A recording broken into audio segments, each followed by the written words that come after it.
ఇది వచ్చేసి ముందు షార్ట్కి కంటిన్యూషన్ వీడియో అనమాట. చూసారు కదా, ఈ పూలు చూడండి చాలా చాలా బాగున్నాయి. నేనైతే చామంతి పూలు అనే పిలుస్తాను, ఎందుకంటే నాకు ఆకులు కూడా అలాగే అనిపిస్తున్నాయి అనమాట. చూసారా, మీరేమంటారో నాకు కామెంట్ సెక్షన్లో చెప్పడమే అస్సలు మర్చిపోకండి. అండ్ పదండి ఇంకో రకం పూలు అయితే చూపిస్తాను మీకు. చూసారా, ఇది ఇంకో రకం మందారం అనమాట.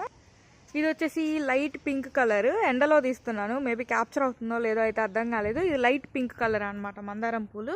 ఇవి ఎలా ఉన్నాయి, ఇది ఆకులు కూడా మనలాగే ఉన్నాయి. పదండి ఇంకొకటి చూపిస్తా, భలే ఉంటుంది ఆ కలర్. చూసేసాయండి, ఇది ఎల్లో కలర్ మందారం. చాలా బాగుంది కదా, చాలా పెద్దవి కూడా. చూసారా, నా చెయ్యి పెడితే పక్కన చెయ్యి అంత ఉందన్నమాట పువ్వు, అంతకంటే పెద్దదే ఉంది. అంత పెద్ద పూలు అనమాట ఇవి, చాలా బాగుంటాయి. ఇది ఇంకో రకం పూలు అనమాట. వీటి పేరు అడగకండి, నాకు తెలీదు. చూడ్డానికైతే రోజా పూలు లాగే ఉన్నాయి, కానీ రోజా పూలు అయితే కాదు. చాలా చాలా బాగున్నాయి అనమాట. And subscribe